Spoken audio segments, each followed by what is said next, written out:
And that night when I left, I was like, I didn't get to sleep until 2 in the morning. I was like, should I quit my job? That's what it feels like the first time you go. It's like, should I do? And then you go back again, and it's the same old schlubs that aren't paying attention or whatever. But that's why I don't like people throwing around the word kill. Because if you just did well, that's not killing. You'll know it when you feel it.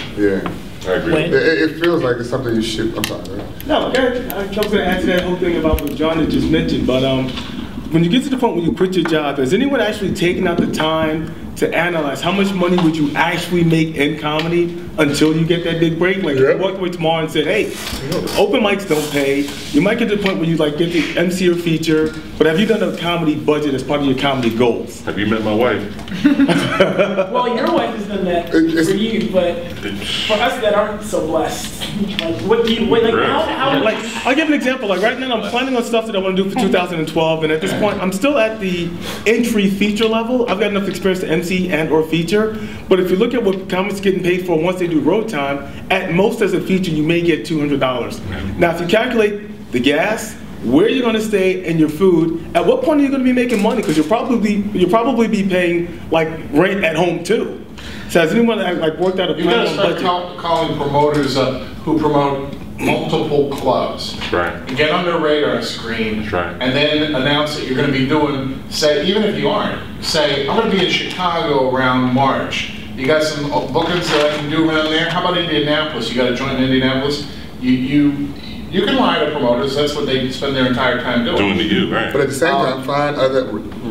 You got to create your own income. So you got to find other ways to generate income. Get yourself on YouTube being funny.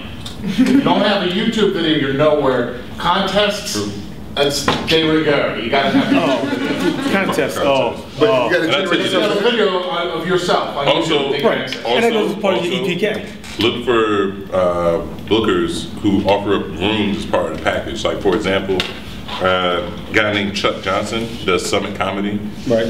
Books stuff all up and down North Carolina, like Middle Virginia, that kind of stuff. But part of the deal with his places is you get a room for the evening. So they pay you, plus you get a room, you get a place to stay.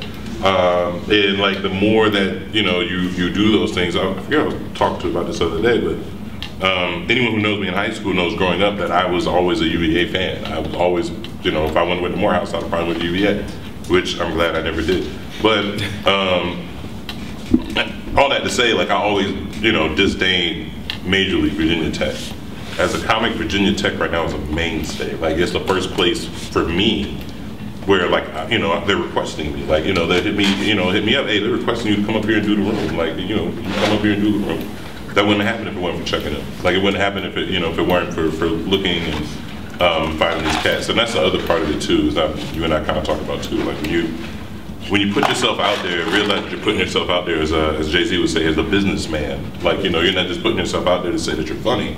You got to be able to negotiate what it's worth. So if you're going to a Chicago, if you're going to an LA, or if you're going to Richmond and you're doing Funny Bone, I want to be able to stay in a comedy condo if I come down there and do this room. Like, what do I need to do in order to make that happen? Like, know your worth. Yeah, know what your worth is, man. Listen to Jay-Z. I'm not a businessman. I'm a businessman. Right. You got to make the Wayne Manigo business. Yeah. But no, you got to know about it. As you know your worth. Writer on your website. Yeah, right, man. As a comic, and make a logo. We can always make money writing, man. If you can write a joke, you can write a screenplay, you can write a movie, and they buy that shit. Yeah. And they buy it just to sit on it because they see that it's gold. They buy it and it never go nowhere. But SNL don't want the Daily Show to have that particular scale, so they'll buy it.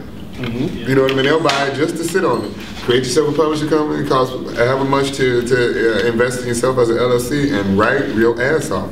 Keep telling people, man. It's just as simple. It's just, now it becomes, it's like being an artist. The bread and butter, music artist. The bread and butter, of course, is the road work. Comics, are the bastards of entertainment, so they're never going to get even treated like performers, because we're opening for the performers, so to speak, right? We're just warming up the audience. We're just keeping people in their seats. So we have to see beyond and see beyond and see beyond. And I say approach it just like these fucking entertainment, just like these MCs and the hip hoppers do, and the other musicians. Approach it like that. Find sponsors to put tours together. Why go in clubs when you say, okay, if I got this, I want you, Red Bull, to be a part of the Wayne Man. You want to be, Ripple, want to be in business with Wayne Manigo. Why? Because when I go to RFD, I get 60 people on the regular come out. So if I'm doing a tour across the states and I'm only going to get better, then guess what? That 60 will become 120. That 120 will become what? 340. So on and so on and so forth. And be reliable. You have a persona in real life as a reliable person, like a guy, like the guy that knows. A guy who doesn't owe anybody. Like you owe no one $80 at all. You're not going to go to Haywood's hookah bar before the show and get yourself fucked up. And if you are, please. He charges way too much. So even if they don't use you on a given night, they can use you doing the books. They can use you being an MC in a pinch hit. You know, do your jack of all trades, because you got to get enough money so that you can do your comedy.